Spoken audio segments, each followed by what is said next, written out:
నామానికి మహిమ కలుగును గాక. మన తండ్రి అయిన దేవునికి కుమారుడైన యేసు క్రీస్తు నామమునకు మహిమ ఘనత ప్రభావములు కలుగును గాక. సత్యాన్వేషణ కార్యక్రమమునకు స్వాగతం, సుస్వాగతం. ప్రభునందు ప్రియ దేవుని బిడ్డలారా, సత్యాన్వేషణ కార్యక్రమంలో వీక్షించడానికి, దైవర్తమానాన్ని వీక్షించడానికి వేచి ఉన్నటువంటి నా ఆత్మీయ సహోదరులందరికీ కూడా నా హృదయపూర్వకమైనటువంటి వందనాలు తెలియజేస్తున్నాను. ప్రభునందు ప్రియ బిడ్డలారా, శ్రేయోభిలాషులారా, స్నేహితులారా, ఆత్మీయ సహోదరులారా, మీ అందరూ ఎలా ఉన్నారు? బాగుండాలని కోరుకుంటున్నాను. బాగున్నారా? మీ అందరి కొరకు ప్రతిదినము ప్రార్థన విజ్ఞాపములు చేస్తా దేవుని దగ్గర విన్నపాన్ని తెలియజేస్తా ఉన్నాం. ప్రియ దేవుని బిడ్డలారా, ఈ సాయంకాల సమయంలో మన హృదయములను, మన తలంపులను వర్తమానం కొరకు సిద్ధపరచుకుందాం.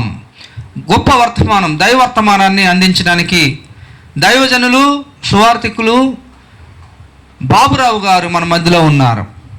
చక్కటి వర్తమానాన్ని అందించడానికి ఈరోజు వర్తమాన అంశము సజీవులు అనే వర్తమానాన్ని దైవజనులు వర్తమానం అందించడానికి సంసిద్ధమై ఉన్నారు. మరి దాని కొరకు తర్వాత మనం కొన్ని విషయాలు మాట్లాడుకుందాం. వర్తమాన సమయం కనుక వర్తమానం ఇద్దాం. చిన్న ప్రార్థన చేసుకుని కార్యక్రమాన్ని ముందుకు నడిపిద్దాం. ప్రార్థన. ప్రేమ నమ్మకము కలిగిన మా ప్రియ పరలోకపు తండ్రి, మీ ఘనమైన, ఉన్నతమైన, ప్రశస్తమైన నామానికి వందనాలు, స్తోత్రాలు చెల్లిస్తున్నాను. ఇంతవరకు ప్రభా సజీవు లెక్కలోంచి మమ్మల్ని అందరినీ కాచి కాపాడి సంరక్షించి పోషించి ప్రేమిస్తున్న దేవా, నీకు స్తోత్రము, నీకు వందనాలు. మా పాపం, మా అపరాధములు క్షమించి నీ ప్రియకుమారుడు యేసుక్రీస్తు రక్తంలో కడిగి శుద్ధి చేయమని ప్రార్థిస్తున్నాను తండ్రి. ఈ సాయంకాల సమయంలో దైవర్తమానం వినడానికి సత్యాన్వేషణ కార్యక్రమం ద్వారా వేచి ఉన్నటువంటి ఆత్మీయ సహోదరులందరినీ కూడా నేను నీకు సమర్పిస్తున్నాను తండ్రి. వినగలిగిన చెవు, గ్రహించగలిగినటువంటి మనసు ప్రతి ఒక్కరికి దయచేయండి తండ్రి. నీ దాసుడు ప్రభా, ఇదిగో నీ సిలువ సాటిని మరుగుపరచండి. నీ ఉపకారాత్మ పరిశుద్ధాత్మను దయచేసి ప్రభా దైవర్తమానం అందిస్తుండగా నేను నీ దాసుతో మీరు మాట్లాడండి తండ్రి. మీరు మాట్లాడండి ప్రభా. నీకు వందనాలు, స్తోత్రాలు చెల్లిస్తున్నాను తండ్రి.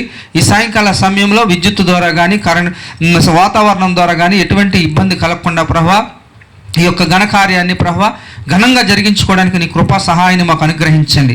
ఈ లైవ్ ప్రత్యక్షతను వీక్షించడానికి సహకరిస్తున్నటువంటి క్రీస్తు సంఘము, మంచిరేవుల వారు, యవనస్తులు, టెక్నీషియన్స్, సువార్థికులు, విశ్వాసులు ప్రతి ఒక్కరిని కూడా నీ కృపలో దీవించి ఆశీర్వదించమని ప్రార్థిస్తూ నేను ఈ పరిచర్యకు ప్రభా ఈ యొక్క కావలసినటువంటి ప్రతి అవసరతను యేసుక్రీస్తు నామములో తీర్చమని, కొన్ని నిమిషాలు మాతో ఉండి మీరు మహిమ పొందమని ఘనత, మహిమ, ప్రభావాలు చెల్లిస్తూ యేసుక్రీస్తు నామమున ప్రార్థించి వేడుకుంటున్నాను మా తండ్రి, ఆమేన్.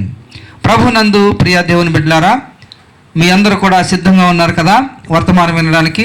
మరి సమయాన్ని దైవజనులు, మరి క్రీస్తు సంఘ సువార్థికులు, చందానగర్, అశోక్ నగర్ నుంచి వచ్చినటువంటి దైవజనులకి సమయాన్ని అప్పగిద్దాం. ప్రేమపూర్వకంగా సత్యాన్వేషణ కార్యక్రమం తరపున ఆహ్వానాన్ని తెలుపుతాం. వందనాలు బ్రదర్.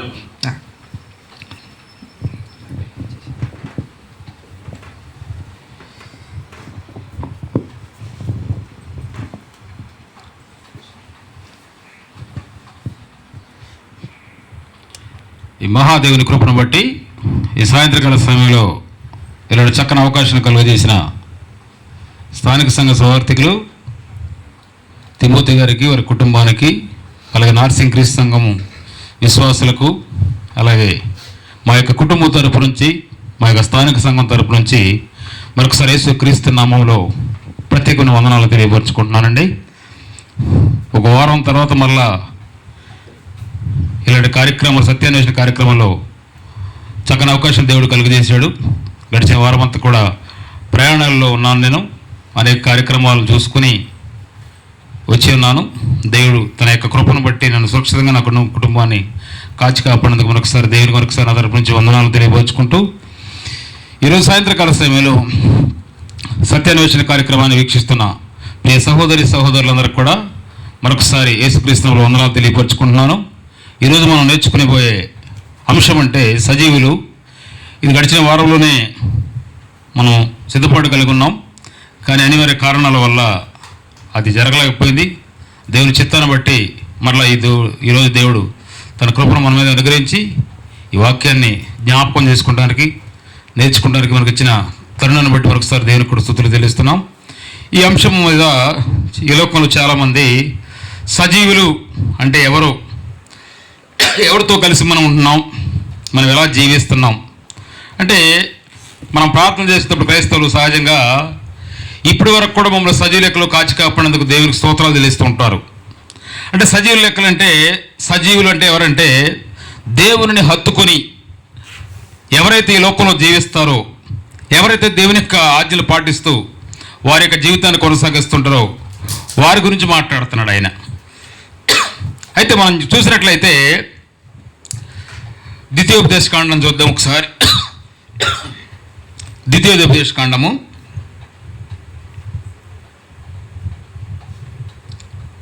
4వ అధ్యాయము. ద్వితీయోపదేశకాండం 4వ అధ్యాయం 4వ వచనం.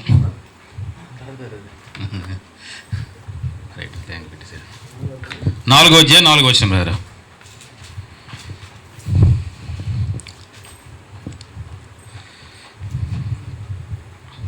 మీ దేవుడైన యెహోవాను హత్తుకొనిన మీరందరూ, మీ దేవుడైన యెహోవాను హత్తుకొని మీరందరూ నేటి వరకు సజీవులై ఉన్నారు. చాలు కూడా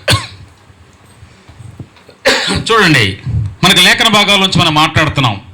ఎవరు సజీవులు అనే దాని గురించి ఈ ద్వితీయోపదేశకాండంలో చక్కని మాటలు మాట్లాడుతున్నారు. ఇక్కడ మీ దేవుడిని యెహోవాను హత్తుకొని ఉన్న అందరూ కూడా నేటి వరకు సజీవులు అని చెప్పి మాట్లాడుతున్నారు. ఎవరైతే దేవుని ఆజ్ఞను పాటిస్తూ దేవుని యొక్క లేఖనాలు చదువుకుంటూ వారి యొక్క దినదిన చర్యలో క్రైస్తవ జీవనయానాన్ని దేవుని యొక్క హత్తుకుని ఏ విధంగా అయితే జీవిస్తున్నారో వారిని మాత్రమే సజీవులుగా దేవుడు చూస్తున్నాడు. దేవుని హత్తుకొని ఉండాలి. దేవుని హత్తుకోవడం అంటే ఈ వాక్యము ఎప్పుడు కూడా క్రైస్తవుని యొక్క హృదయంలో చిరస్థాయిగా నిలిచిపోవాలి. ఈ సజీవులంటే దేవుని యొక్క రాకడ వరకు కూడా ఇలాంటి సజీవ యాగం మనం చేయాలి. సజీవులుగా ఉండాలి. మనం దేవుని హత్తుకొని ఉండాలని చెప్పి మాట్లాడుతున్నాడు. అయితే ప్రభువును హత్తుకునేవారు నేటి వరకు కూడా సజీవులని చెప్పి వాక్యాన్ని మనం చదువుకున్నప్పుడు, అయితే ఎవరైతే తమ పద్ధతులు మార్చుకొని, పద్ధతులు అంటే మనం చాలా చూస్తుంటాం. ఈ లోకంలో క్రైస్తత్వంలోకి వచ్చిన తర్వాత మారు మనసు పొంది పాపక్షేమం నిత్యము వారి పాపాన్ని ఒప్పుకొని ఈ లోకంలో దేవుణ్ణి ఆశ్రయించి దేవునితో జతకట్టి దేవుని ఆజ్ఞలు పాటిస్తూ ఎవరైతే దేవుని హత్తుకొని ఉంటారో వారిని గురించి మాట్లాడుతున్నారు. ఇక్కడ మన పద్ధతులు మార్చుకోవాలి. క్రైస్తత్వంలోకి వచ్చిన తర్వాత పద్ధతులు మారట్లేదు. కారణం ఏంటంటే అండి, ఈ లోకాశలు. ఎక్కడైతే సాతానుడు మనల్ని పరిపాలిస్తున్నాడో ఈ యొక్క ఆధీనంలో మనం ఉన్నాం, సాతాను యొక్క ఆధీనంలో. కానీ దేవుడు ఏమంటాడు, ఇక్కడ పద్ధతులు మార్చుకోమంటున్నాడు. అంటే ఏంటి? సజీవులు అంటే ఎవరు? జీవం కలిగిన వారు. ఈ జీవం ఎవరి దగ్గర ఉంటుంది? దేవుని యందు విశ్వాసం ఉంచి, దేవుని కృప కలిగి, దేవుని లాంటి మనస్సు కలిగి, దేవుని లాంటి తలంపు కలిగి ఎవరైతే ఉంటారో వీళ్ళు సజీవులు అంటున్నాడు. ఆయన గురించి మన గ్రంథంలో అద్భుత సత్యాలను చదువుకోవాలి. చదివి కూడా చాలామంది నిజాన్ని తెలుసుకోలేకపోతున్నారు. సత్యాన్ని లోకంలో అమ్ముకుంటున్నారు. ప్రియ సహోదరి సహోదరులారా, దేవుని వాక్యానికి లోబడట్లేదు. నేను క్రైస్తవుని అని చెప్పి మాట్లాడుతున్నాం, నేను సువార్త గురించి చెప్పి మాట్లాడుతున్నాం. కానీ వాక్యాన్ని చదువుకొని సత్యాన్ని గ్రహించి మనలో మార్పు లేకపోతే నామకార్థంగా ఏం చేస్తావు? నువ్వు లోకాచారాలతో హత్తుకుంటున్నావు. నీ సంబంధం అంతా కూడా, క్రైస్తవులకు సంబంధం అంతా కూడా సాతాను హత్తుకుంటున్నావు. మహాదేవుని హత్తుకోవట్లేదు. మహాదేవుని హత్తుకోలేకపోతే నువ్వు సజీవుడు కాదంటున్నాడు. దేవునితో నీకెప్పుడు సంబంధాలు కలిగి ఉండాలి. ఎందువల్లంటే నామకార్థ క్రైస్తవులుగా జీవిస్తున్నాం మన ఈ లోకంలో. దాని గురించి జ్ఞాపకం చేస్తారని ద్వితీయోపదేశకాండం 4వ మీ దేవుడైన యెహోవాను హత్తుకొని మీరందరూ కూడా నేటి వరకు సజీవులని చెప్పి మాట్లాడుతున్నారు. ఈ లోకాన్ని విడిచిపెట్టి పద్ధతులు మార్చుకొని సాతాను వదిలేసి నువ్వు దేవుని హత్తుకొని ఉంటే సజీవులుగా ఉంటావు, జీవం కలిగి ఉంటావు అంటున్నాడు. ఆ జీవం నీకు కావాలంటే క్రీస్తు ప్రభు ఈ లోకంలో రెండవ అక్కడ వచ్చే వరకు కూడా దేవునితో హత్తుకొని ఉండాలి. దేవునితో సమాధాన పడాలి. మారుమనసు పొందు. ఇకనైనా ఈ లోకాన్ని విడిచిపెట్టు, సాతాను క్రియలు వదిలిపెట్టమంటున్నాడు. 5వ వచనం చదవండి బ్రదర్. ద్వితీయోపదేశకాండం 4వ అధ్యాయం 5వ వచనం. నా దేవుడైన యెహోవా నా దేవుడైన యెహోవా నాకు ఆజ్ఞాపించినట్లు నాకు ఆజ్ఞాపించినట్లు స్వాధీనపరచుకొని పోవు దేశమును మీరు ఆచరించవలసిన కట్టడలను విధులను మీకు నేర్పితిని. చాలండి. దేవుడు మనకు ఆజ్ఞాపించాడు. ప్రతిరోజు గ్రంథం చదువుతుంటాం నేటి క్రైస్తవులు అందరం కూడా సువార్తికులందరూ కూడా. కానీ మనలో మార్పు అట్లా సహోదరుడు. నువ్వు సజీవుడు ఏ విధంగా మాట్లాడుకుంటున్నావు దేవునితో? ఈ లోక సంబంధంతో సాతానుతో జీవిస్తున్నావు, నువ్వు సాతాను హత్తుకుంటున్నావు. కానీ ఇక్కడ దేవుడు ఏమంటున్నాడండి, నీకు ఆజ్ఞాపించిన కట్టడలను గైకొనమంటున్నాడు. ఈ లోకంలో నువ్వు ఉద్యోగం చేస్తుంటావు, అధికారి ఇచ్చిన ఆజ్ఞలు నువ్వు తూచే తప్పకుండా పాటిస్తుంటావు సహోదరులారా. కారణం నీ ఉద్యోగం తీసేస్తాడని భయంతో. ఆ భయాన్ని దేవుడు ఏం చేస్తున్నాడు, ఇక్కడ కొనసాగించమన్నాడు. ఆయన కట్టడలను గైకొనుడి. మనల్ని దేవునికి సంపూర్ణంగా సమర్పించుకోవాలి. దేవునితో మనం సమాధాన పడాలి. దాని కొరకు మనం ఏం చేస్తుంటే దేవుని యొక్క సత్యాన్ని అంటిపెట్టుకుని ఉండాలి, దేవుని హత్తుకొని ఉండాలి. ఈ లోకంలో మనం చూసినట్లయితే నూతన వధూవరులకి వివాహం చేసేటప్పుడు ఏం చేస్తున్నారు, పురుషుడు భార్య కూడా తన తల్లిదండ్రులు విడిచి ఎవరిని హత్తుకుంటున్నాడండి, భార్యను హత్తుకుంటున్నాడు. వారిద్దరు కూడా ఏక శరీరమై ఉన్నారు. ఈనాటి క్రైస్తత్వం కూడా అదే సహోదరులారా. సజీవులుగా ఉండాలంటే మనం దేవుడిని ఎప్పుడైతే హత్తుకుంటామో, ఎప్పుడైతే నువ్వు బాప్తిసం పొందుతున్నావో, ఎప్పుడైతే నీకు ఆత్మనే వరాన్ని ఇస్తున్నాడు దేవుడు, దేవునితో హత్తుకొని ఉండాలి, వాక్యాన్ని హత్తుకొని ఉండాలి ఎప్పుడు కూడా నీ హృదయంలో. అలాంటప్పుడు సాతానుడు నేను పారిపోతాడు దూరంగా. అందువల్లనే ద్వితీయోపదేశకాండము 30వ అధ్యాయం 20వ వచనంలో మాట్లాడుతున్నాడు. ద్వితీయోపదేశకాండము 30వ అధ్యాయం 20వ వచనం, మీ పితరులైన అబ్రహాము ఇస్సాకు యాకోబులకు ఆయన ప్రమాణం చేసిన దేశంలో మీరు నివసించినట్లు యెహోవాయే నీ ప్రాణమునకు నీ దీర్ఘాయువునకు మూలమై ఉన్నాడు. చాలు బ్రదర్, చూడండి ఎంత చక్కని మాటలు మనకి ఇస్తున్నాడు దేవుడు. నువ్వు సజీవులుగా ఉండాలంటే ఈ లోకంలో జీవిస్తే సరిపోదంటున్నాడు. ఎందుకంటే నీ పితరులను అబ్రహాము ఇస్సాకు యాకోబులకు ఆయన ప్రమాణం చేసిన ప్రకారము, ఎవరు తండ్రిని దేవుడు ప్రమాణం చేశాడు, ఆ ప్రమాణం చేసిన ప్రకారము మీరు నివసించినట్లు యెహోవా నీకు ప్రాణమునకు దీర్ఘాయువునకు మూలమై ఉన్నాడు. చూడండి, ప్రమాణం చేశాడు మనకు పితరులతో దేవుడు. మన హెబ్రీ పత్రికలో 1వ అధ్యాయం చూస్తాం. నానా సమయంలో మన పితరులతో ప్రవక్తలతో మాట్లాడిన దేవుడు ఈ అంత్యకాలమందు తన కుమారుని క్రీస్తు ప్రభు ద్వారా మనతో మాట్లాడుతున్నాడు. ఇలాంటి సమయాల్లో నీకు దీర్ఘాయుషు కావాలంటే, నువ్వు దేవునితో సహవాసంగా నివసించాలంటే, లోకంలో నివసించాలంటే ఏం చేయమన్నాడు, నీవును నీ సంతానమును బ్రతుకుదురు. ఎవరి సంతానం అండి? అబ్రహాము సంతానం. దేవునితో జతకట్టాం మనం, దేవునికి అనుగుణంగా నడుచుకుంటున్నాం ఈ లోకంలో. కానీ సాతానుడు మనల్ని చెరిపివేస్తున్నాడు. నువ్వు సజీవులు ఉండటానికి ఎంత ప్రయత్నించినా దూరంగా ఏం చేస్తుంది, మనోన్నతుల గుడ్డితనం కలుగు చేస్తున్నాడు సాతానుడు. దేవుని వాక్యాన్ని గ్రహిస్తున్నాం, సత్యాన్ని గ్రహిస్తున్నాం, ఆదివారం ఆరాధనకు వస్తున్నాం, కానీ దేవుని హత్తుకోలేకపోతున్నాం మనం. సాతానుడు మనల్ని ఎడబాటు చేస్తున్నాడు. 21వ వచనం బ్రదర్, 30:21. నీ ప్రాణమునకు నీ దీర్ఘాయువునకు మూలమై ఉన్నాడు కాబట్టి నీవును నీ సంతానమును బ్రతుకుతూ నీ ప్రాణమునకు మూలమైన నీ దేవుడైన యెహోవాను ప్రేమించి ఆయన వాక్యమును విని ఆయన హత్తుకున్నట్లు జీవమును కోరుకొనుడి. చూడండి ఎంత చక్కటి జీవాన్ని ఇస్తున్నాడండి మనకు దేవుడు. నువ్వు దేవుని హత్తుకున్నట్టు చాలా సరిపోద్ది అన్నాడు. కాబట్టి నీవు నీ సంతానం బ్రతుకుతూ నీ ప్రాణమునకు మూలమైన నీ దేవుడు యెహోవాను ప్రేమించుడి. ఆయనతో జతకట్టాలి, నువ్వు ఆయన హత్తుకున్నాడన్నాడు. ఎందుకంటే ఆయన హత్తుకోకపోతే ఏమైంది, జీవము కోరుకొని అంటున్నాడు. జీవం అంటే మనం ఏ స్థితిలో నుండి ఏ స్థితికి వచ్చామో జ్ఞాపకం చేసుకోవాలి. ఈ లోకాశలతో సాతానుతో మన జీవనం కొనసాగించినప్పుడు తన చక్కని మాటల చేత వాక్యం చేత మనల్ని తన దగ్గర పిలుచుకుంటున్నాడు. మీ రోకలో భారం మోసుకుంటున్నారు, కష్టపడుతున్నారు, వేదన పడుతున్నారు కనుక నా దగ్గర విశ్రాంతి ఉందరండి. కానీ నేటి క్రైస్తవులు మనం దేవునికి సమర్పించుకోవాలి, సమర్పణ కావాలి, త్యాగం చేయాలి దేవుని కొరకు.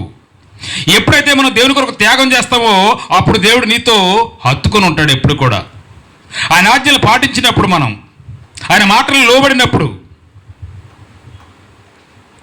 తర్వాత 4వ అధ్యాయం 4వ వచనం బ్రదర్, ద్వితీయోపదేశకాండం.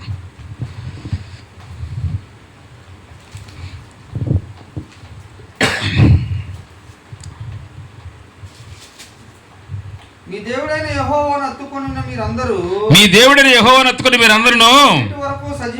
నేటి వరకు సజీవులై ఉన్నారు. దేవుని హత్తుకున్నారు పితరులందరూ కూడా. దేవునితో కలిసి సహజీవనం కొనసాగించారు.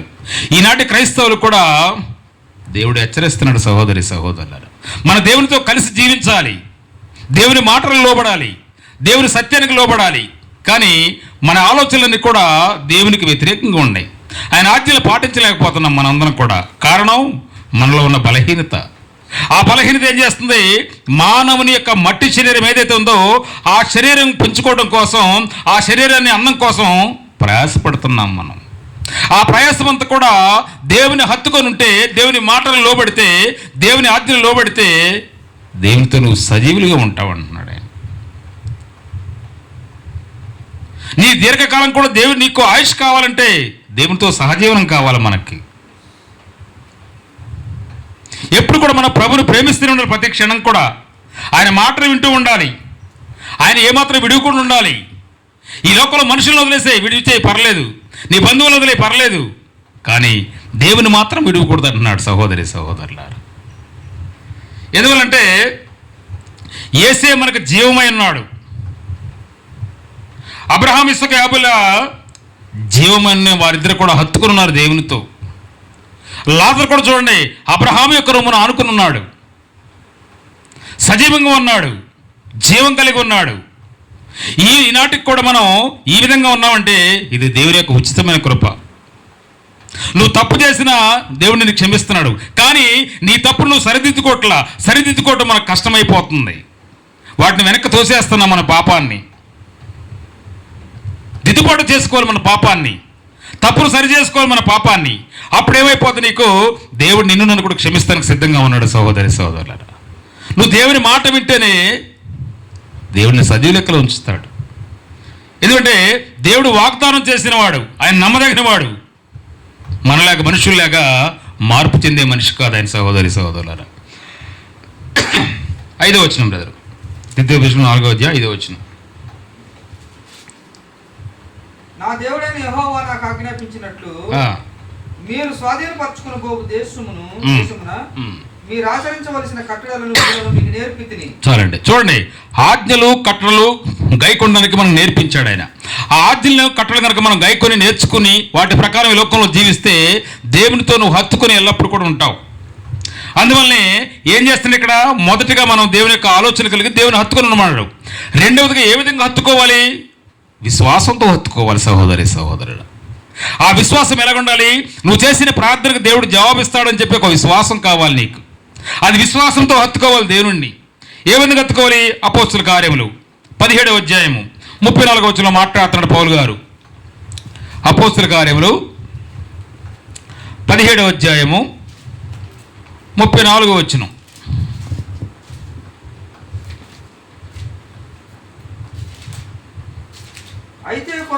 అయితే కొందరు మనుషులు అతన్ని హత్తుకొని విశ్వసించిరి.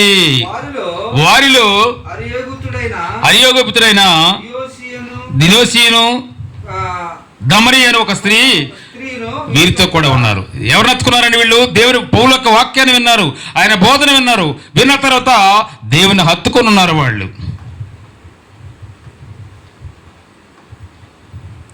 సువార్త చెప్తున్నారు సువార్థికులు. ఏం చేస్తారు సువార్థికులు?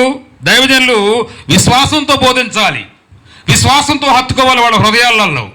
దేవుని హత్తుకొని ఉంటే దేవుడే వారితో మాట్లాడుతారని చెప్పి మాట్లాడుతున్నాడు. సువార్త సత్యాన్ని ఎప్పుడు కూడా దైవజనులు చెప్పినప్పుడు వారి సత్యాన్ని చెప్పేటప్పుడు విచారించే మనసు ఉండాలని చెప్పి చాలాసార్లు హెచ్చరించాను సహోదరులు మనందరం కూడా. ఎందుకంటే వాక్యాన్ని బోధించే సువార్థికుడు ఏమైనా పొరపాట్లు మాట్లాడుతున్నారా? నేటికి మనం ఈనాటి క్రైస్తవ సేవకులు చూసినట్లయితే ఒకప్పుడు వాక్యం బోధిస్తుంటే మన పితరుల కాలంలో, మన పాత నిబంధన కాలంలో చూసినట్లయితే, లేకపోతే మన పెద్దలను చూసినట్లయితే అప్పుడు సేవకులు వాక్యాన్ని బోధించేటప్పుడు ఉపమానాలు చెప్పేవాళ్ళు. ఎందువల్లంటే విశ్వాసులకు వాక్యం అర్థం కోసం ఉపమానాలు బోధించేవారు. కానీ ఈనాటి సేవకులు ఏం చేస్తున్నారు? బఫూన్ టైపులో వాక్యాన్ని బోధిస్తున్నారు. ఎందుకంటే వాక్యంలో మర్మాన్ని తెలుసుకోవట్లా. వాక్యాన్ని చదువుకునేటప్పుడు దానికి సిద్ధపాటు కలిగేటప్పుడు బోధించడానికి దేవుని ప్రార్థన కోరుకోవట్లా.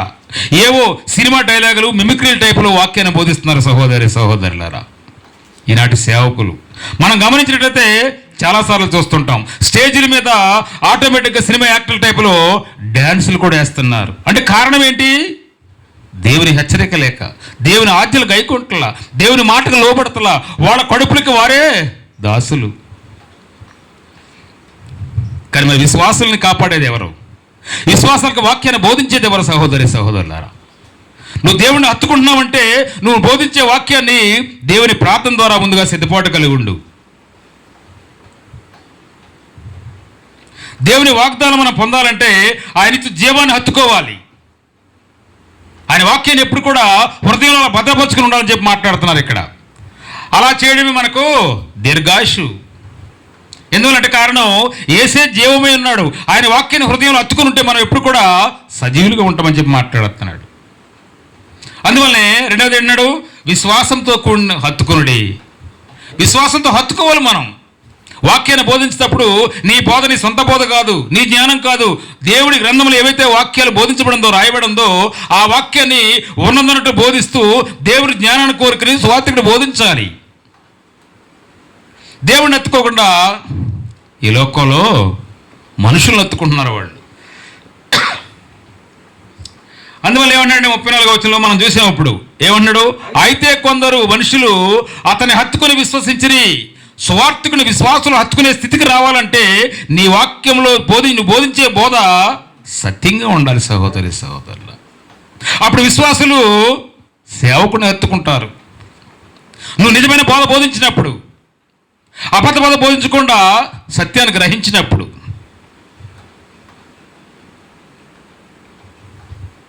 అందుకని ఈ లోకంలో ఎక్కడైతే సత్యం బోధించబడుతుందో, గ్రంథంలో ఉన్న మాటలు సువార్తికులు బోధిస్తున్నారో వారిని హత్తుకోవట్లేదు ఎవరు కూడా.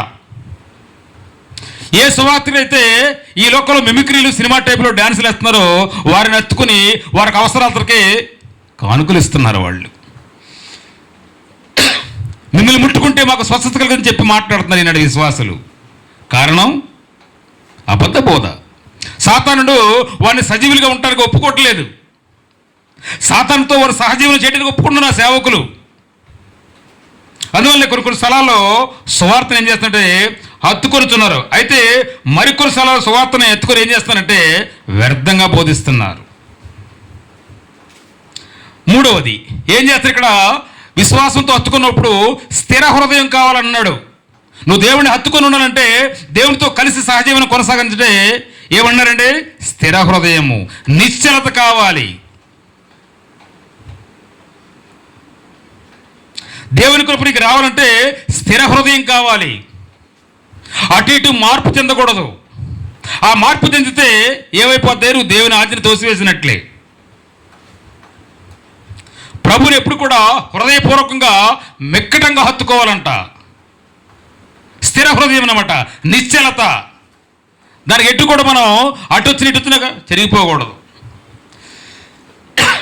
ఇప్పుడు నేను నిలబడాలంటే ఒక గంట సేపు నా కాళ్ళు గంట సేపు నిలబడే శక్తి ఉందో లేదో ముందుగా నేను ఆలోచన చేసుకోవాలంట. అలాగే ప్రతి క్రైస్తవుడు కూడా దేవుని హత్తుకొని సజీవ లెక్కలు ఉండాలంటే స్థిర హృదయం కావాలి. నేను ఈ కార్యక్రమం చేయగలుగుతున్నా లేదా నువ్వు ముందుగానే సిద్ధపాటు కలిగి ఉండాలి. అందువల్లనే అపోస్తుల కార్యములు 11వ అధ్యాయం 23వ వచనం మాట్లాడుతున్నాడు పౌలు గారు. అపోస్తుల కార్యములు 11వ అధ్యాయము 23వ వచనం మాట్లాడుతున్నారు. అతడు వచ్చి దేవుని కృపను చూసి సంతోషించి ప్రభువును స్థిర హృదయంతో హత్తుకొనవలని అందరినీ హెచ్చరించెను. చూసారని ఏమంటారు? ప్రభుని ఏం చేయాలంట? స్థిరమైన హృదయంతో హత్తుకొనమంట. ఎందుకంటే ముందుగా విశ్వాసంతో హత్తుకున్నాడు ఆయన. తర్వాత ఏం చేస్తున్నాడంటే స్థిర హృదయంతో హత్తుకుంటున్నాడు. ఎందువల్లంటే దేవుని యొక్క ఆలోచనలన్నీ కూడా ఎలా ఉన్నాయంటే మానవుడు తనలాంటి మనస్సు కలిగి జీవించాలి, తనలాంటి ప్రేమ కావాలి, తనలాంటి జ్ఞానం కావాలి అని దేవుని యొక్క ఆలోచన ప్రకారమే దేవుడు ఇలాంటి కట్టడలు మనకిస్తున్నాడు ఆయన. మనం ఈనాటి క్రైస్తవులు ఈ కట్టలను గైకొనకుండా మన ఇష్టానుసారం మన జీవితాన్ని జీవిస్తున్నాం సహోదరి సహోదరులారు. అందువల్ల ఏం చేస్తున్నాడు? అతడు వచ్చి దేవుని కృపను చూసి సంతోషించి ప్రభువును స్థిర హృదయంతో హత్తుకొనమని అందరినీ హెచ్చరించాను. ముందుగా విశ్వాసంతో హత్తుకున్నాం, తర్వాత ఏం చేస్తున్నాం? స్థిర హృదయంతో హత్తుకుంటున్నాం. నాలుగవదిగా విధేయతతో హత్తుకోవాలంట. విధేయత కావాలి. తన తండ్రి చెప్పిన మాటలన్నీ కూడా క్రీస్తు ప్రభువారు ప్రతి ఒక్క దాన్ని కూడా తూచా చెప్పకుండా విధేయత కలిగి ఉన్నాడు. ఆ విధేయత ఎక్కడి నుంచి వస్తుందంటే కుమారుని గురించి వస్తుంది మనకు.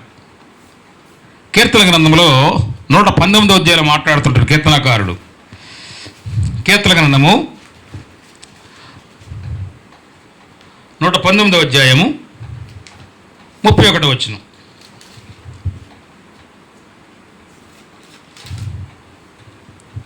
యెహోవా చూడండి చక్కని మాటలు జ్ఞాపకం చేసుకుంటున్నాడు. ఏం చేస్తున్నాడు నేను కీర్తనకారుడు? యెహోవా నేను నీ శాస్త్రములను హత్తుకొని ఉన్నాను. ఏ విధంగా? విధేయత కలిగి హత్తుకున్నాడు ఆయన కీర్తనకారుడు. దావీదు గారు విధేయత కలిగి జీవించాడు. చిన్నవాడు, అందరు కూడా త్రోసివేశారు అతన్ని. ఎంత దేవుని జ్ఞానంతో దేవుని హత్తుకొని ఉన్నాడు ఆయన. తర్వాత ఏమన్నాడు? నన్ను సిగ్గుపడనీయకము. మనుషులు ఎదుట మనం సిగ్గుపడకూడదంట. దేవుని హత్తుకొని ఉండాలి. నీ శాసనములు హత్తుకొని ఉన్నాను, నీ ఆజ్ఞలు నేను హత్తుకొని ఉన్నాను, నీ కట్టలు నేను గైకొని హత్తుకొని ఉన్నాను అని చెప్పి మాట్లాడుతున్నాడు ఇక్కడ. అందువల్ల మనం నేటి క్రైస్తవులు దేవుని యొక్క ఆజ్ఞలన్నింటినీ పాటించడానికి దేవుడు ఏం చేస్తుంది? ప్రతి మాటని ప్రేమిస్తున్నాడు, ప్రతి మాటని గైకొనమంటున్నాడు, ప్రతి శాసనాన్ని పాటించమని చెప్పి మాట్లాడుతున్నాడు వాక్యం ద్వారా మనతో. కానీ మనం ఏం చేస్తున్నాం? ఈ లోకాశలతో జీవిస్తున్నాం సహోదర సహోదరులు. అందువల్లే వాక్యాన్ని హత్తుకునే విషయంలో విధేయతగా ఉండాలి. నీరసంగా ఉంటుంది మనకి దేవుని మాటలు ప్రార్థన చేసేటప్పుడు. సందిగ్ధంతో దేవునికి ప్రార్థన చేస్తాం, దేవుడి కార్యక్రమం నాకు అనుగ్రహిస్తాడు లేదని చెప్పి. అందువల్లే నత్తనడకల ఈనాటి క్రైస్తవ విశ్వాసం ఉంది సహోదరి సహోదరు. నీకు పూర్తి విశ్వాసం లేదు, పూర్తి విధేయత లేదు. అందువల్లే దావీదు ఏం చేస్తున్నాడు? దేవుని యొక్క వాక్యాన్ని ఎంతో విధేయతతో వాక్యాన్ని హత్తుకొని ఉన్నట్టు మనం చూస్తున్నాం ఇక్కడ. నాలుగవదిగా మంచిదాన్ని హత్తుకొని ఉండాలి మనం. మంచి అంటే మేలైనది చేయనండి నువ్వు అలాగూ చేయకపోతే పాపం అంటున్నాడు. మేలైనది ఏంటంటే ఈనాటి క్రైస్తవులకి దేవుని మాటలు వినడం, దేవుని ఆజ్ఞలు పాటించడం, దేవుని కట్టలను గైకుంటే నువ్వు దేవునితో హత్తుకొని ఉంటావు. ఇదే నేటి క్రైస్తవ్యానికి మంచితనం, మంచిదాన్ని హత్తుకొని ఉండని చెప్పి మాట్లాడుతున్నాడు ఆయన. అందువల్లే రోమీ రాసిన పత్రికలో పౌలు గారు మాట్లాడుతున్నారు. రోమీలు రాసిన పత్రిక 12వ అధ్యాయము 9వ వచనం. మీ ప్రేమ నిష్కపటమైనదై ఉండవలెను. చెడ్డదానిని అసహించుకొని మంచిదానిని హత్తుకొని ఉండుడి. చూడండి, మీకు ఎలాంటి రెఫరెన్స్ కావాల్సిన మేము అందజేస్తున్నాం. కానీ విశ్వాసులు పరిశోధన చేయాలి వాక్యాన్ని బోధించే సేవకుడిని. ఈ రెఫరెన్స్లు ఉన్నాయా, కరెక్ట్గా ఉన్నాయా, ఆ వాక్యంలో చెప్పిన బోధనలు ఉన్నాయా, లేకపోతే ఏమైనా అసత్యం బోధిస్తున్నాడు సేవకుడని విశ్వాసులు పరిశోధన చేయాలి సహోదరి సహోదరులారు. ఈనాటి సేవకులు అయితే బఫూన్లు ఏం చేస్తున్నారు? స్టేజ్ మీదకి వచ్చి ఒక్క రెఫరెన్స్ తీసుకుని దాన్ని గంటన్నర సేపు సాగదీసేస్తున్నారు. వాళ్ళ సొంత బోధలు బోధిస్తున్నారు. దేవుని మాటలు ఉంట్లా, దేవుని హత్తుకోట్ల వాళ్ళు దేవుని వాక్యం తీసివేస్తున్నారు సహోదరి సహోదరులారు. అందువల్ల ఏం చేస్తాడు? మంచిదాన్ని హత్తుకొని. విశ్వాసులు ఎప్పుడు కూడా ప్రభుపై చూపించే ప్రేమలో కళ్ళకపటంగా ఉండాలి. ఎలాంటి లోపల చెడు మనసు ఉండకూడదు, నిష్కపటమైన మనసు అన్నాడు. అంటే నీ హృదయం ఎప్పుడు కూడా దేవుని మాటలు వినడానికి లోబడి ఉండాలి. అప్పుడు నువ్వు మంచిదాన్ని హత్తుకొని ఉంటావు. మనం ఎప్పుడు కూడా చెడ్డదాన్ని అసహించుకోమంటున్నాడు ఆయన. అందువల్ల ఇక్కడ మాట్లాడుతూ 9వ వచనం ఉండండి, మీ ప్రేమ నిష్కపటమైనది ఉండవలెను, చెడ్డదానిని అసహించుకొని మంచిదాన్ని హత్తుకొనుడి. ఏ విధంగా అన్నాం? మంచిదాన్ని హత్తుకొని ఉండాలి మనం ఎప్పుడు కూడా. అందువల్లనే దేవుణ్ణి ప్రేమించవలసిన రీతిగా ఆయన ప్రేమిస్తే ఆయన ఏం చేస్తారు? అప్పుడు వ్యతిరేకమైన వాటిని అన్నిటి కూడా తీసివేసి మంచి మనసును నీకు ఇస్తాడు దేవుడు. అప్పుడు మనం దేవుని హత్తుకొని ఉండాలి. 10వ వచనంలో మాట్లాడుతున్నా చూడండి. అక్కడ సహోదర ప్రేమ విషయంలో ఒకని యందొకడు అనురాగం గలవారై ఘనత విషయంలో ఒకరినొకడు గొప్పగా ఎంచుకోండి. సహోదర ప్రేమ విషయంలో అంటున్నాడు. సువార్థికులు అందరం ఉంటాం, ఐక్యత అంటాం, మనోహరం అంటాం, కానీ ఐక్యత ఉండదు మనలో. అనురాగం గలవారే అని చెప్పి మాట్లాడుతున్నాడు ఇక్కడ. ప్రేమ కలిగి, ఎందుకంటే దేవుణ్ణి ప్రేమించవలసిన రీతిలో ఆయన ప్రేమిస్తే ఆయన ఏం చేస్తాడు? వ్యతిరేకం ఉన్న వాటిని తీసేస్తాడు నీ హృదయంలోంచి. అందువల్ల ఏం చేస్తాడు? తన భక్తుల కొరకు దేవుడు చక్కని మాటలిస్తున్నాడు. కీర్తన గ్రంథంలో మాట్లాడుతున్నాడు చూడండి ఒకసారి. మళ్ళా 97వ అధ్యాయంలో కీర్తనకారుడు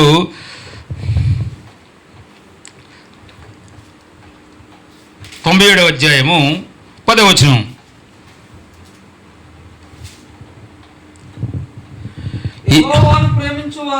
యెహోవాను ప్రేమించువారలారా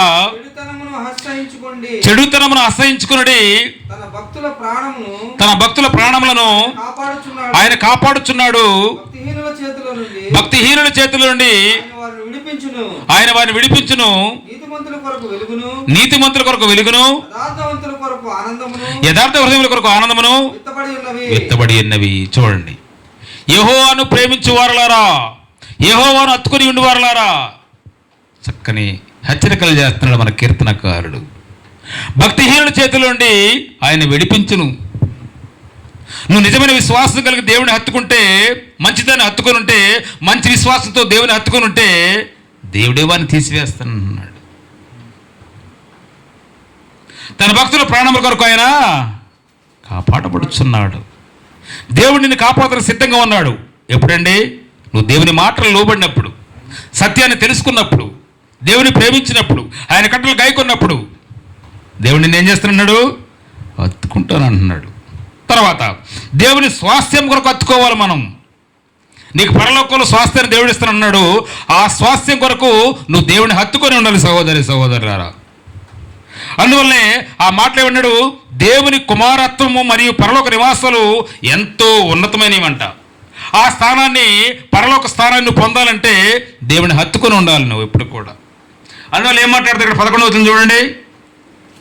నీతిమంతుల కొరకు వెలుగును, యథార్థ హృదయముల కొరకు ఆనందమును విత్తబడి ఉన్నవి అని చెప్పి మాట్లాడుతున్నాడు. నీతిమంతులారా యెహోవాను సంతోషించుడి, ఆయన పరిశుద్ధ నామమును బట్టి ఆయనకు కృతజ్ఞతాస్తుతులు చెల్లించుడి అని చెప్పి మాట్లాడుతున్నాడు. యథార్థ హృదయముల కొరకు ఆయన వెతుకుచున్నాడు. యథార్థ హృదయం ఎవరికి ఉంటుందంటే దేవుని మాటలు లోబడిన వారికి ఉంటుంది, దేవుని యొక్క హృదయాన్ని హత్తుకున్న వారికి ఉంటుంది, దేవుని యొక్క ఆజ్ఞ గైకున్న వారికి ఉంటుంది. ఈ సత్యాన్ని గ్రహించి గ్రంథమంతా చదివి నీ యొక్క జీవితాన్ని లోకంలో సాతానుతో దీవించినప్పుడు దేవుడు నేను హత్తుకుడు సహోదరి సహోదరులారా.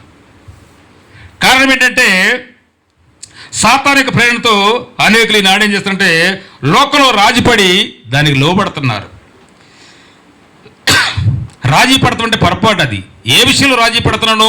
దేవుని వాక్యం ఉన్నందుకు బోధిస్తానికి రాజీ పడుతున్నావా, లేక ఈ లోకంలో మనుషులు ఇచ్చే యొక్క చందాల కోసం రాజీ పడుతున్నారు ఈనాడు సేవకులు? నీకు ఈరోజు ఆ చందాల స్వాస్థ్యం అయితే నీ స్వాస్థ్యాన్ని ఏదైతే పరలోకంలో దేవుడు ఇస్తానన్నాడో ఆ స్వాస్థ్యాన్ని మనం వదులుకుంటున్నాం సహోదరి సహోదరులారా. కారణం ఏంటంటే వారసత్వము. మా నాన్నగారు ఈ విధంగా వాక్యాన్ని బోధించేవారు, నేను కూడా ఈ విధంగానే బోధిస్తున్నా. కానీ మీ నాన్నగారు బోధించిన బోధలో అసత్యం ఉందో సత్యం ఉందో గ్రహించలేకుండా ఆయన మాటలే తీసుకుని నువ్వు బోధిస్తున్నావు సహోదరి సహోదరుల. అందువల్లే సత్యాన్ని గ్రహించి బోధించమంటున్నాడు ప్రియమైన సహోదరి సహోదరులారా. అందువల్లే దేవుని స్వాస్థ్యం కొరకు హత్తుకొని ఉండాలంట మనం ఎప్పుడు కూడా. దాన్ని ఏం చేస్తున్నాడు మనకి ఆ స్వాస్థ్యం ఏంటి, ఏ విధంగా దేవుని స్వాస్థ్యాన్ని హత్తుకోవాలో సమూయేలు రాసిన గ్రంథము, మొదటి సమూయేలు రాసిన గ్రంథంలో మాట్లాడుతున్నాడు. సమూయేలు రాసిన మొదటి గ్రంథము 26వ అధ్యాయము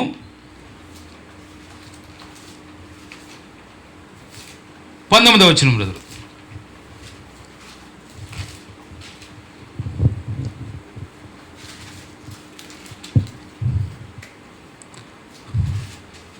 రాజా, నా ఏలినవాడా, నీ దాసుని మాటలు వినుము. ఏమంటాడండి? రాజా, నా ఏలినవాడా, నీ దాసుని మాటలు వినుము. నా మీద పడవలనని యెహోవా నిన్ను ప్రేరేపించినట్లా నైవేద్యం చేసి ఆయనను శాంతిపరచవచ్చును. అయితే నరులెవరైనను నిన్ను ప్రేరేపించినట్లా వారు యెహోవా దృష్టికి శాపగ్రస్తులగుదురు. వారు నీ దేశమును విడిచి అన్ని దేవతలు పూజించమని నాతో చెప్పి యెహోవా స్వాస్థ్యమునకు హత్తుకొనకుండా నన్ను వెలివేయుచున్నారు. చాలామంది క్రైస్తవులు మనం చూసినట్టయితే ఎంతో శ్రమ పడుతుంటారు దేవుని కొరకు, ఎంతో కష్టపడుతుంటారు కుటుంబంతో కూడా దేవుని సేవ కొరకు, దేవునితో కలిసి జీవించాలి. రాజా, నా ఏలినవాడా, నీ దాసుని మాట వినుము. ఆ దాసుడు కూడా వాక్యాన్ని ఉన్నట్టు బోధించాలి. లేకపోతే ఏమైంది? నా మీద పడవాలని యెహోవా నిన్ను ప్రేరేపించినాడలా ఏం చేస్తారు? ఇక్కడ నైవేద్యం చేసి ఆయన శాంతిపరచవచ్చును. కానీ అయితే నరులు ఎవరైనా నిన్ను ప్రేరేపించినట్లా వారి యెహోవా దృష్టికి శాపగ్రస్తులు అవుతారు. ఈనాటి సేవకులు ఏం చేస్తున్నారంటే, ఒక సేవకుడు మంచి కార్యక్రమం చేస్తున్న దేవుని కొరకు వీళ్ళు వెనక్కి లాగుతున్నారు. కారణం ఏంటి? ఎక్కడైతే ఈ సేవకుడికి మంచి పేరు వస్తుందో, ఎక్కడైతే ఈ సేవకుడు వాక్యాన్ని మంచిగా బోధిస్తున్నాడో అని చేస్తున్నారు, అతన్ని వెనుకకు లాగుతున్నారంట. ఈ వెనుకకు లాగినప్పుడు వారు ఏమైపోతున్నారంట? శాపగ్రస్తులు అయిపోతున్నారంట. వారు నీవు నీ దేశమును విడిచి అన్ని దేవతలు పూజించమని నాతో చెప్పి యెహోవా స్వాస్థ్యమును హత్తుకొనకుండా నన్ను వెలివేయుచున్నారు. అంటే ఈ యొక్క సహోదరులు ఏం చేస్తున్నారు? సేవకులు ఎక్కడైతే సత్యం బోధించబడుతుందో అతన్ని చెరుపుతున్నారు వీళ్ళందరూ కూడా. ఎక్కడ మంచి పేరు వస్తుందో అని చెప్పి ఆలోచన చేస్తున్నారు. ఏం చేస్తున్నారంటే మనలను మార్గాన్ని తప్పించేసి, మన దేవుని యొక్క మార్గాన్ని తప్పించేసి చెడు మార్గాల్లో ప్రవర్తించేలా బలమైన శక్తులతో, అంటే వారి యొక్క సాతానుతో వాళ్ళు ప్రేరేపించబడి సత్యాన్ని బోధించే సేవకుడిని ఈ లోకంలోంచి వెలివేస్తున్నారంట. దేవుని స్వాస్థ్యాన్ని వాళ్ళు హత్తుకొనివ్వట్లేదు, దేవుని మాటలకు వాళ్ళు లోబడనివ్వట్లేదు, సంఘ ద్రోహులుగా చేస్తున్నారు వాళ్ళు. దేవుని మాటలు ఏం చేస్తున్నారు? పక్కకు తీసేస్తున్నారు సహోదరి సహోదరులు. అందుకనే ఏం చేయాలమంటున్నాడు మనల్ని? తర్వాత శిరస్సును హత్తుకోమంటున్నాడు. ఎవరండి ఈ శిరస్సు అంటే? చూస్తున్నాం మనం కొలసీలు రాసిన పత్రికలో పౌలు గారు మాట్లాడుతున్న కొలసీ సంఘంతో. కొలసీలు రాసిన పత్రిక 2వ అధ్యాయము 19వ వచనం అండి.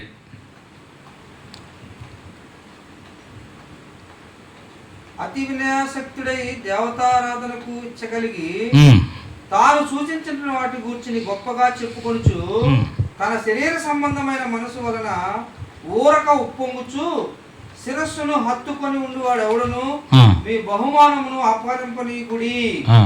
ఆ శిరస్సు మూలంగా సర్వ శరీరము కీళ్ల చేతను నరముల చేతను పోషింపబడి అతకబడినదై దేవుని వలన కలుగు వృద్ధితో అభివృద్ధి పొందుచున్నది. చూడండి, శిరస్సును హత్తుకుని అని చెప్పి మాట్లాడతారు ఇక్కడ. ఈనాడు అనేకలు ఏం చేస్తుంటే యేసును కాకుండా అబద్ధ బోధకులు హత్తుకుంటున్నారని చెప్పి ముందుగానే మనం మాట్లాడుకున్నాం సహోదరి సహోదరులారా. ఇలాంటి వారి గురించి వారు ఏం చేస్తారు? అబద్ధ బోధకులు క్రీస్తులో జీవం లేదు నామకార్థంగా ఉంటూ ఈ లోక సంబంధమైన సేవకుల్ని హత్తుకుంటున్నారు. ఎందుకంటే వారు మనుషులు, కానీ సంఘానికి శిరస్సు ఎవరండి? క్రీస్తు. నువ్వు క్రీస్తుని హత్తుకొని ఉండాలి, శిరస్సును హత్తుకోమన్నాడు. అందువల్లే దాని ద్వారా తమ విలువైన దేవుడిచ్చిన బహుమానాలను కోల్పోతున్నారు ఈ లోకంలో చాలామంది. ఎందుకంటే దేవుని యొక్క శిరస్సు యొక్క ఆధీనం లేరు వాళ్ళు. వాళ్ళ శిరస్సుకి వాళ్ళ సంఘాలకు వాళ్ళే శిరస్సులు. కారణం ఆ విశ్వాసులు ఆ విధంగా వాళ్ళ బోధన ఖండించలేకపోతున్నారు సహోదరి సహోదరు. అందువల్ల ఇక్కడ పౌలు గారు మాట్లాడుతూ ఏమంటారు చూడండి, ఇక్కడ మీ బహుమానం అపరిమితుడి మీ శిరస్సు మూలంగా సర్వ శరీరము కీళ్ళ చేతను నరముల చేతను పోషించబడి అతుకబడినది దేవుని వల్ల కలుగు వృద్ధితో అభివృద్ధి పొందుతున్నది. ఈ సంఘం క్షేమాభివృద్ధి ఏ విధంగా జరుగుతుందంటే మనం అందం కూడా అవయవాలు ఉన్నాం సంఘంలో. అందువల్ల శిరస్సును హత్తుకోమంటున్నాడు ఆయన. ఈ శిరస్సును మనం హత్తుకోవాలంటే దేవునితో సహవాసం కావాలి సహోదర సహోదర. దేవుని హత్తుకొని ఉండాలి ఎప్పుడు కూడా. దేవునితో రాజీ పడకూడదు ఎప్పుడు కూడా. నువ్వు తప్పు చేశావు, దేవా నన్ను క్షమించు. రెండవసారి ఆ పాప వైపు నన్ను వెళ్ళనీయకుండా నీ వాక్యాన్ని నేను హృదయంలో భద్రపరచు, నన్ను నేను హత్తుకునేటట్టు చేయమని ప్రార్థన చేసుకోవాలి. 20వ వచనం మాట్లాడుతున్నా చూడండి పౌలు గారు, మీరు క్రీస్తుతో కూడా లోకం యొక్క మూలపాఠముల విషయమై మృతి పొందినవారు అయితే లోకములో బ్రతుకుతున్నట్టుగా మనుషుల ఆద్యతలు పద్ధతులను అనుసరించి చేత పట్టుకునవద్దు, రుచి చూడవద్దు, ముట్టవద్దు అనే విధులకు మీరు లోబడినలా ఇవన్నీ వాడుకున్న చేతనే నశించిపోవును. మీరు క్రీస్తుతో కూడా లోకం యొక్క మూలపాఠములు. మనుషులు మృతి పొందుతున్నారు. పాపం చేసి ఏం చేస్తున్నారంటే మృతి పొందుతున్నారు. దేవునితో నీకు దూరం పెరిగిపోతుంది సహోదరి సహోదరారా. మనం దేవునితో కలిసి హత్తుకొని జీవించాలంటే సాతానుడు మనలో అగ్నిమండలు వేస్తున్నాడు. అందువల్లనే నేను బహుమానం గురి వద్దకే పరిగెత్తుతున్నా అని చెప్పి మాట్లాడుతున్న పౌలు గారు. బహుమానం కావాలి, నీకు స్వాస్థ్యం కావాలి. ఆ స్వాస్థ్యాన్ని ఏం చేయమంటాడు? శిరస్సు ద్వారా హత్తుకోమంటున్నాడు. లేకపోతే దేవుని స్వాస్థ్యాన్ని ఎత్తుకోమన్నాడు, పరలోక స్వాస్థ్యాన్ని ఎత్తుకోమన్నాడు. లేకపోతే మంచిదాన్ని ఎత్తుకోమన్నాడు ఆయన. ఇంకేమంటాడు? విధేయతో ఎత్తుకోమంటున్నాడు ఆయన. స్థిర హృదయంతో ఎత్తుకోమన్నాడు. చూడండి ఎలాంటి చక్కని విశ్వాసంతో ఎత్తుకోమంటున్నాడు. ఇలాంటి వాక్యాలను మనం నేర్చుకునేటప్పుడు జాగ్రత్తగా దేవుని మాటలు వినాలి, దేవుని మాటలకు లోబడాలి సహోదరి సహోదరులారా. ఎందుకంటే అబద్ధ బోధల్లో క్రీస్తు జీవం లేదు. వాస్తవానికి నామకార్థంగా ఉంటే ఏం చేస్తుంటే లోక సంబంధమైన ఆచారాలు మనకు బోధిస్తున్నారు. ఆ బోధ వల్ల విశ్వాసులందరూ కూడా దేవునికి దూరం అయిపోతున్నారు. అందువల్ల ఏమంటాడు? శిరస్సును ఎత్తుకోమంటున్నాడు ఈయన. చివరికి మనం ఏం చేద్దామంటే ముగింపులకు వచ్చాం కనుక దేవుని యొక్క మాటలను లోబడాలి, దేవుని ఆజ్ఞలకు లోబడాలి, దేవుని కట్టడలు గైకొనాలి. మనం లోకంలో దేవుడు ఎరగదాయన్ని. ఎందుకంటే ఆత్మ సంబంధమైన అంధకారంతో ఏం చేస్తానంటే ఈ లోకంలో క్రీస్తును ఆయన అనుసరించే వారందరూ కూడా ఈ లోకం ద్వేషిస్తుంది. ఈ లోకాన్ని ద్వేషించినప్పుడు మనం కూడా దేవుడి లోకాన్ని ద్వేషించమంటున్నాడు. ముందుగానే ఆయన ద్వేషించింది ఈ లోకం, కానీ మనల్ని కూడా సత్యాన్ని బోధించినప్పుడు మనల్ని కూడా అలాగే ద్వేషిస్తుంది ఈ లోకం. కానీ అందువల్ల మనం ఈ లోకాన్ని ద్వేషించాలి.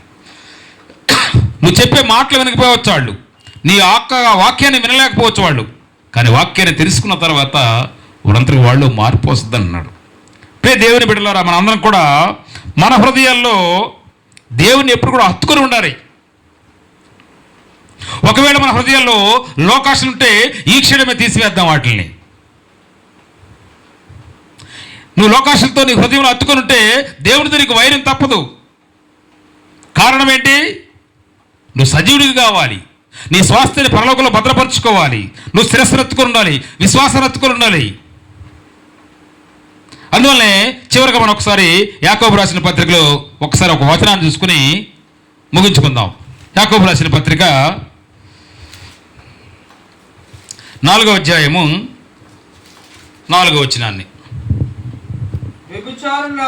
వ్యభిచారులారా, ఈ లోక స్నేహము దేవునితో వైరమని మీరు ఎరగరా?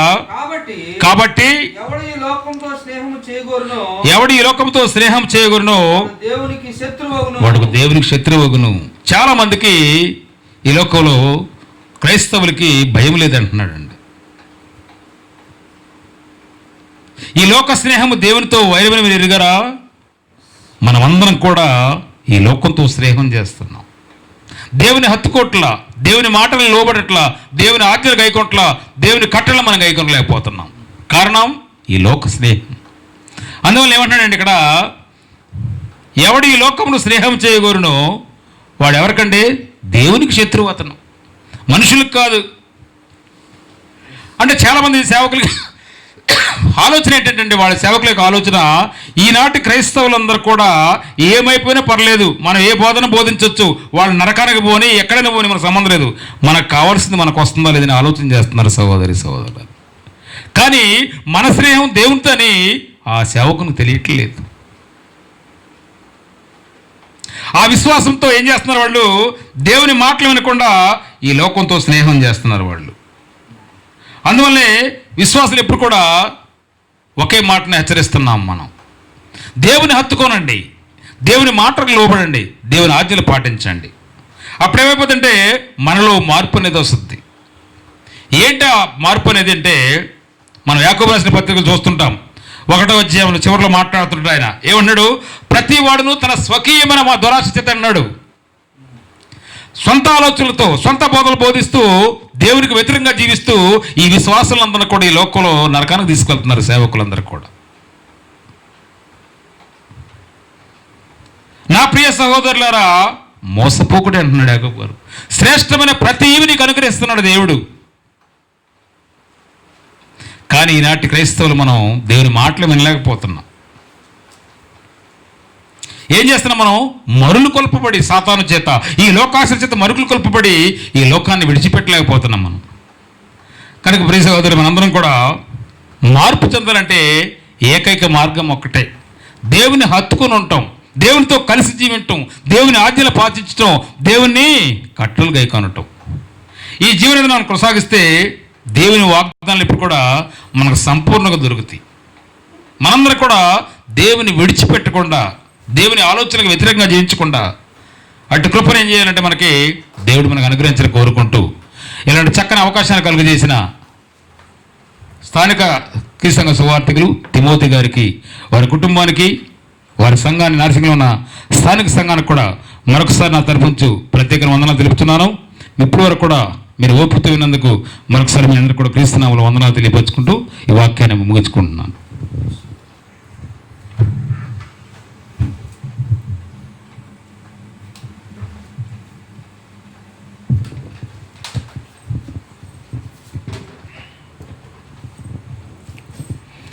ప్రభు నామానికి మహిమ కలుగును గాక.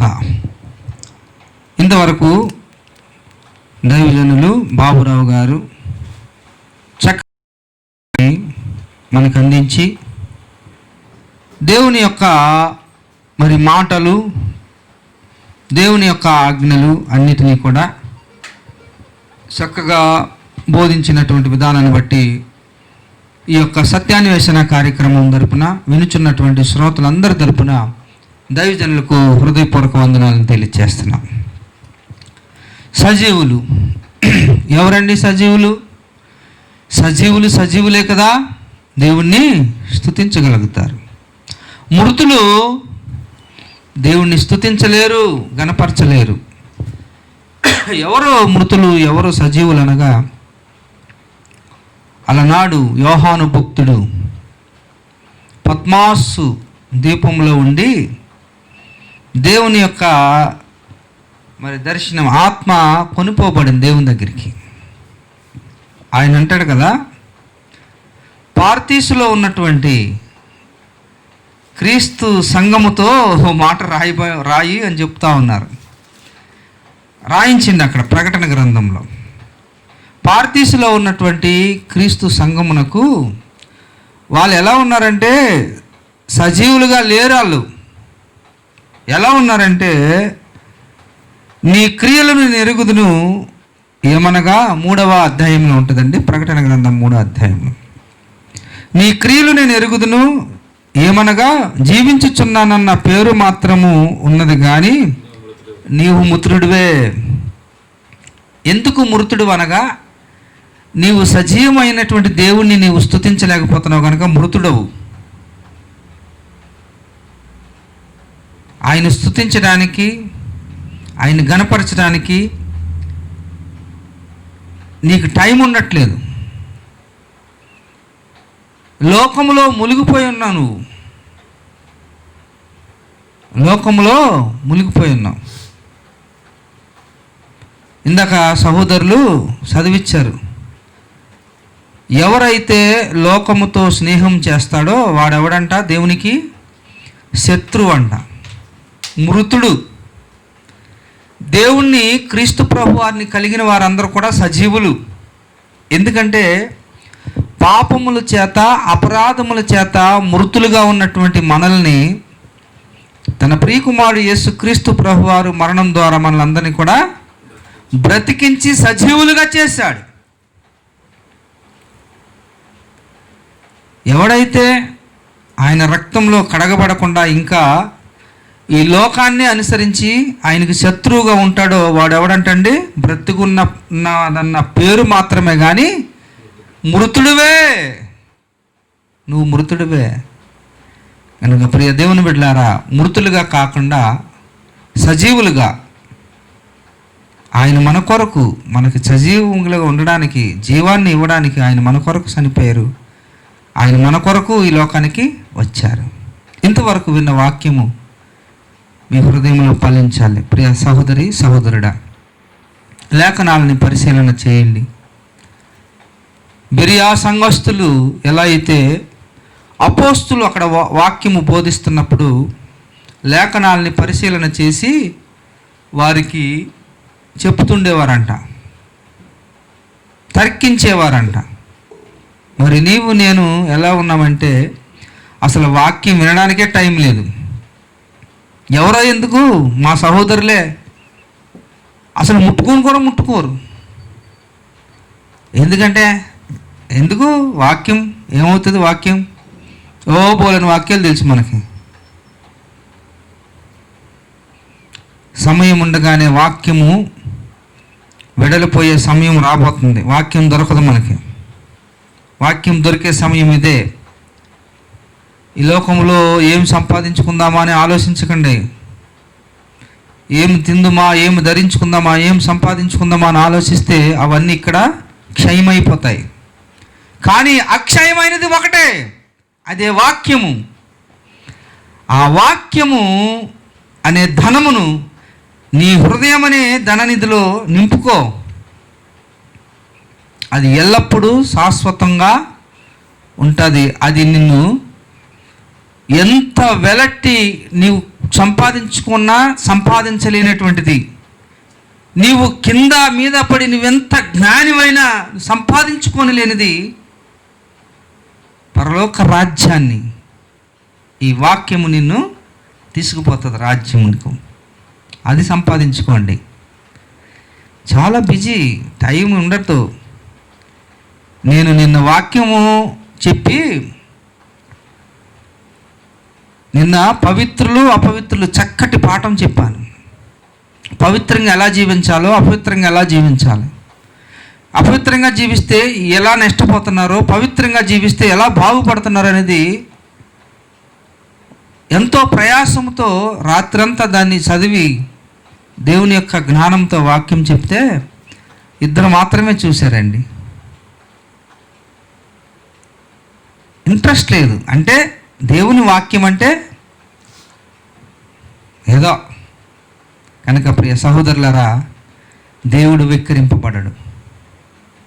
వాక్యం వినండి, చక్కటి మాటలు, సజీవమైనటువంటి మాటలు. ఆయన హత్తుకోవాలి. ఆయన హత్తుకున్న జీవితాలు మనకు కావాలి. ఆయన శరీరముగా చేసుకున్నాడు మనందరినీ, అనగా సంఘం. ఆయన శరీరంగా మనల్ని అందరినీ చేసుకుని మనకు శిరస్సుగా ఉన్నాడు. ఆయన ఆ శిరస్సును హత్తుకుని ఉండమని చెప్తా ఉన్నాడు. ఆ శిరస్సును హత్తుకున్న, ఆ శిరస్సును ఎవడైతే హత్తుకొనడో వాడికి మీ బహుమానాన్ని దొంగిలించే పని వాడిని దొంగిలించకుండా చూసుకోండి. మనకేం బహుమానం ఇస్తా అన్నాడు దేవుడు? మనకేం స్వాస్థ్యం ఇస్తా అన్నాడు? నిత్య రాజ్యము. జాగ్రత్తగా పరిశీలన చేయండి ప్రియ సహోదరి సహోదరులారా. ఎవడైతే ఆయన శిరస్సును హత్తుకొనడో వాడు మీకు బహుమానాన్ని ఎత్తుకుపోతాడు. దొంగిలించకుండా చూసుకోండి. మనకు ఒక బహుమానం ఉన్నది, ఒక వాగ్దానం ఉన్నది, మనకు ఒక నిరీక్షణ ఉన్నది. ఎందుకంటే ఆయన శిరస్సును మనం హత్తుకొని ఉన్నాం. ఎవరైనా మనకు శిరస్సు ఎవరు? క్రీస్తు.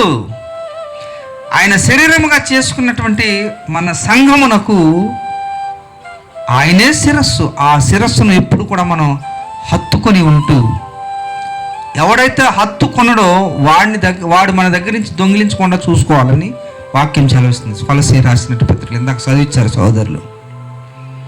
ఎంత మంచి వర్తమానాలండి! ఇంతకంటే భాగ్యం ఏముంటుంది నీకు? కనుక ప్రియ సహోదరి సహోదరుడా, ప్రేమపూర్వకంగా చెప్తున్నాను, వాక్యమును వినండి, వాక్యమును నేర్చుకోండి, వాక్యాన్ని హృదయంలో నింపుకోండి.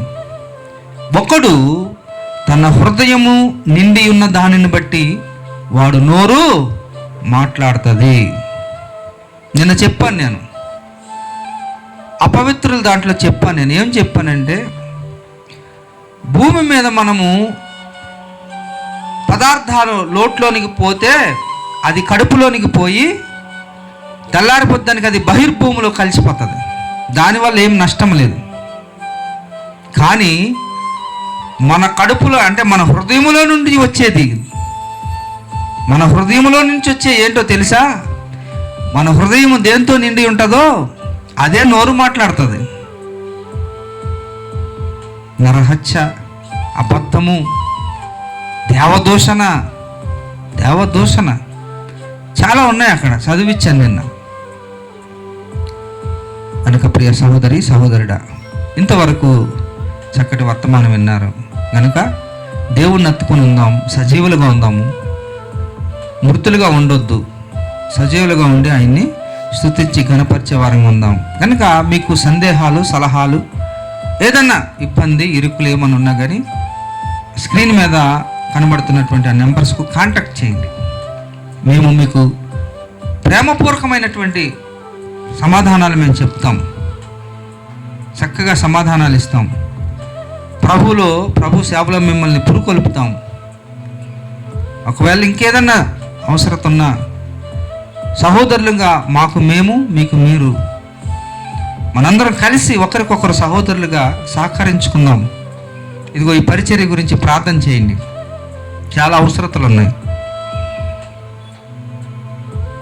లోకంలో ఉన్నప్పుడు ఎంతో డబ్బు, ఎంతో ఇది ఉండేది, విచ్చలవిడిగా అయినట్టుంది. అంతా విడిచిపెట్టాము, ప్రభు కొరకు బ్రతకాలని వచ్చాము. ఇప్పుడు అవసరం అవుతుంది అది, ఇప్పుడు లేదు. కనుక ప్రియ సహోదరులారా, అయినప్పటికీ పర్లేదు, తగు సమయమందు సమస్తమును ధారాళముగా దయచేసే దేవుడు మనకి ఉన్నాడు. ప్రార్థన చేయండి. మీ కొరకు మేము ప్రార్థిస్తున్నాం, మా కొరకు మీరు ప్రార్థన చేయండి. ప్రభు సేవని ఇంకా అభివృద్ధి చెందదు. కనుక ఇంతవరకు విన్న వాక్యాన్ని మన హృదయంలో ఫలించలాగిన చిన్న ప్రార్థన చేసుకుని ఈ కార్యక్రమాన్ని ముగించుకుందాం. ప్రేమ నమ్మకం కలిగిన మా ప్రియ పరలోకపు తండ్రి, ఇంతవరకు ప్రభువా నీ దాసులను నీ సిలువ చాటును మరుగుపరిచి చక్కటి వర్తమానాన్ని అనుగ్రహించారు తండ్రి. నీకు స్తోత్రం. వర్తమానం విన్న సహోదరి సహోదరులందరికీ కూడా, మా అందరికీ కూడా ప్రభువా మా హృదయంలో నీరు కట్టి ఫలింపు చేయండి తండ్రి. వాతావరణాన్ని, విద్యుత్తును స్వాధీనంలో ఉంచుకుని ఈ కార్యక్రమం జయకరంగా ఘనకరంగా జరిగించుకున్నందుకు స్తోత్రం చెల్లిస్తున్నాను తండ్రి. సత్యాన్వేషణ కార్యక్రమం వీక్షిస్తున్నటువంటి సహోదరి సహోదరులు, అలానే క్రీస్తు సంఘాలు ఎక్కడైతే ఉన్నాయో ప్రభా, సంఘంలో ఉన్నటువంటి విశ్వాసులకి ఎటువంటి ఇబ్బందులు లేకుండా ప్రభువా నీ కృపా సహాయాన్ని అనుగ్రహించి మీరు మహిమ పొందండి. పేద సువార్థికులు ఉన్నారు తండ్రి, ఒక పూట గడిస్తే పూట గడవని పేద సువార్థికులు ఉన్నారు. కాపాడండి, దయతో రక్షించండి తండ్రి. యేసుక్రీస్తు నామంలో సమస్తమును వారికి అనుగ్రహించండి తండ్రి. బ్రతికితే నీ కొరకు బ్రతికేటట్టు, చనిపోతే లాభం అనేటట్టు మా అందరినీ కూడా నీ కృపలో ఐక్యపరచండి. ఇంతవరకు ఈ యొక్క లైవ్ ప్రత్యక్షతను వీక్షించడానికి సహాయపడినటువంటి క్రీస్తు సంఘము మంచిరేవుల వారిని, అలానే సువార్త చెప్పడానికి సహకరిస్తున్నటువంటి చందానగర్, అశోక్ నగర్ క్రీస్తు సంఘ సువార్థికులు బాబురావు గారిని, మా కుటుంబమును, వారి కుటుంబమును, ఇంకా ఆయా సంఘం శ్రీరామ్ నగర్ సంఘం నుండి, అలానే ఓల్డ్ ఆఫీస్పేట సంఘం నుండి, ఇంకా ఆయా సంఘం నుండి వచ్చినటువంటి దైవజనుల కుటుంబాలన్నింటినీ కూడా నీ కృపలో ఆశీర్వదించమని ప్రార్థిస్తూ ఇంతవరకు మాతో ఉండి మీరు మహిమ పొందినందుకు స్తోత్రాలు చెల్లిస్తూ రేపు ఇదే సమయానికి మరొక నూతన వర్తమానం మాకు అనుగ్రహించమని నీ కృపతో వేడుకుంటూ కొన్ని నిమిషాలు మాతో ఉండి మీరు మహిమ పొందినందుకు స్తోత్రాలు చెల్లిస్తూ మహిమ ఘనత ప్రభావాలు చెల్లిస్తూ యేసుక్రీస్తు నామమున ప్రార్థించి వేడుకుంటున్నాను మా తండ్రి, ఆమేన్. ప్రభునందు ప్రియ దేవుని బిడ్డలారా, ఇంతవరకు ఓపికతో చక్కగా వర్తమానం విని మీ హృదయంలో భద్రపరచుకున్నారని మేము నమ్మొచ్చు. మరి కార్యక్రమం ఇంతటితో ముగించుకుందాం. రేపు తిరిగి ఇదే సమయానికి మరొక నూతన వర్తమానంతో కలుసుకుందాం. అంతవరకు సెలవు. దేవుడు మిమ్మును మీ కుటుంబమును దీవించి ఆశీర్వదించును గాక. ఆమేన్.